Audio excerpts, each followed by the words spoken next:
सम्मानित मुल्क के मालिकों, मैं बौद्ध भिक्षु सुमित रतन आज मैं एक और गौरवशाली राजवंश की गौरव गाथा को लेकर आपके बीच में आया हूं और उस राजवंश का नाम है लोधी राजपूत राजवंश, जिसे पूरे भारत में कहीं किसान कहा जाता है, कहीं एलार कहा जाता है, कहीं अन्य अन्य नामों से जाना जाता है।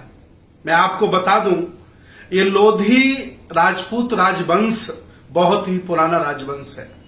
इस राजवंश ने जम्बूद्वीप में, परतंत्र भारत में बहुत सारे रजवाड़ों का नेतृत्व किया है, अर्थात ये राजवंश कई बार राजा रहा है।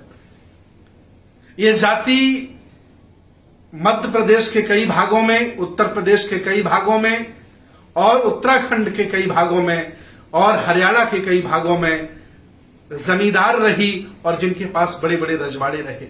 आज मैं इस ऐतिहासिक गुणगान के दौरान उन राजाओं का नाम लेना चाहता हूं जिन्हें भारतीय इतिहास ने अपना राजा सजो करके रखा है।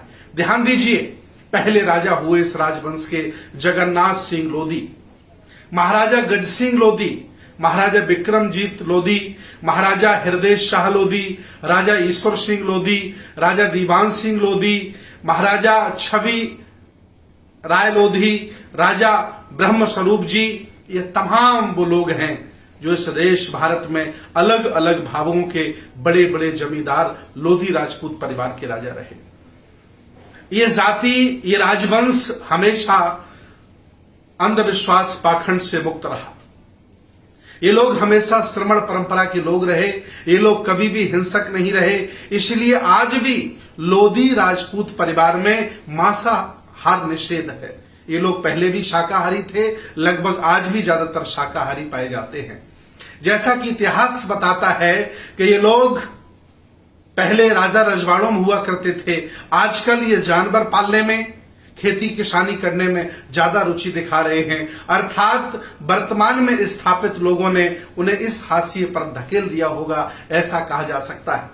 इतना ही नहीं, इस राजवंश में महारानी अवंतीबाई लोधी पैदा हुई। कहा जाता है कि इन्होंने अंग्रेजों के साथ बहुत गजब का युद्ध लड़ा।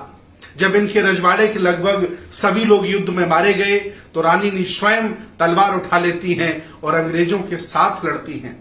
जब उन्हें लगता है कि अंग्रेज उन्हें गिरफ्तार कर लेगा तो महारानी दुर्गावती की नकल पर, उनके आदेश पर चलकर वह स्वयं अपने साथी से तलवार लेकर अपनी हत्या कर लेती हैं, अर्थात वीर गति को प्राप्त हो जाती हैं, शहीद हो जाती हैं। उस समय उनके शब्द होते हैं कि अंग्रेजों, तुम इस रानी के शरीर को छू नहीं सकते हो। इतने ज्यादा देश के लिए, राष्ट्र के लिए भक्ति इन लोगों में पाई गई। हालांकि इतिहास बहुत बड़ा है, बहुत सारे राजाओं का जिक्र है, बहुत सारे रजवाड़ों का जिक्र है, लेकिन मैं बहुत खास खास बात आपके बीच में करूंगा। इसके बाद स्वामी ब्रह्मानंद जी इस परिवार में पैदा हुए। आप सभी लोग जानते हैं, वह सांसद थे। चरखारी, महोबा, हमीरपुर, बांदा, ये राठ पूरा क्षेत्र उनका था। वो जनसंघ के सांसद हुए। बाद में वो इंदिरा गांधी जी के साथ चले गए और इंदिरा गांधी जी को वो बेटी कहा करते थे, इतना ज्यादा उनका सम्मान था। आज भी उन्होंने पूजा पर बहुत ज्यादा विशेष ध्यान नहीं दिया, उन्होंने शिक्षा पर विशेष ध्यान दिया। आज भी आप चले जाइए उनकी जन्मभूमि में, बड़े बड़े स्कूल कॉलेजेस बने हैं जो आज आम जनमानस को शिक्षा देने का कार्य कर रहे हैं। इतना ही नहीं, इस परिवार में एक और नाम है, माता दीन लोधा। उन्नाव कानपुर की घटना है। भारत के तिरंगा झंडे को लहराने में, अंग्रेजों से लड़ने में और इस राष्ट्र की भक्ति के प्रति अपने प्राण न्यौछावर करने में माता दीन लोधा का बहुत बड़ा नाम इतिहास में सम्मान से लिया जाता है। इतना ही नहीं, ये जाति, ये वंश, ये खानदान, ये राज परिवार उड़ीसा और बंगाल में अनुसूचित जनजाति में शामिल है। वहां संख्या कम है तो उसे अनुसूचित जनजाति में रखा गया है। लेकिन उत्तर प्रदेश में, मध्य प्रदेश में और कह सकते हैं कि हरियाणा में, उत्तराखंड में बहुतायत संख्या में ये लोग रहते हैं। इसलिए यहां ओबीसी अति पिछड़े में इनको जोड़ा जाता है। लेकिन ये राजवंश रहा। छत्री का शाब्दिक अर्थ हम समझा दें आप लोगों को, पाली भाषा में खत्तीय शब्द था। और खत्तिय का मतलब था जमींदार, खेती बाड़ी वाला, अर्थात वही व्यक्ति, यही शब्द आगे चल करके क्षत्रिय बना, अर्थात ये राजवंश क्षत्रिय राजवंश है, खेती बाड़ी वाला है। इन्होंने देश को संभाला है, देश को स्वर्णिम पहुंचाया है। इन्होंने हक वंचित असहाय कमजोर लोगों के साथ खड़े होकर हमेशा जुल्म के साथ डटकर मुकाबला किया। ये राजवंश बहुत बड़ा राजवंश है। इतना ही नहीं, इस राजवंश में कल्याण सिंह बाबूजी ने जन्म लिया, इस राजवंश में उमा भारती ने जन्म लिया, इस राजवंश में प्रहलाद पटेल जो केंद्रीय मंत्री उन्होंने जन्म लिया, इस राजवंश में डॉक्टर भारत सिंह जो PIIT के मालिक है उन्होंने जन्म लिया। मैं पूछना चाहता हूं, जब देश आपने संभाला, देश को स्वर्णिम आपने बनाया, देश के लिए कुर्बानियां आपने दी, लेकिन आज मैं आपसे पूछना चाहता हूं, वर्तमान की संवैधानिक व्यवस्था में सुप्रीम कोर्ट में जज कितने हैं आपके, हाई कोर्ट में जज कितने हैं आपके, राज्यपाल कितने आपके, दूतावास में आप लोग कितने हो, मुख्यमंत्री कितनी बार बनने का आपको मौका मिला, इवन अयोध्या में राम मंदिर का जो न्यास बना है, जिसे हम ट्रस्ट कहते हैं, उस ट्रस्ट में आखिर आपको सदस्य क्यों नहीं बनाया गया है, मैं आपसे पूछना चाहता हूं।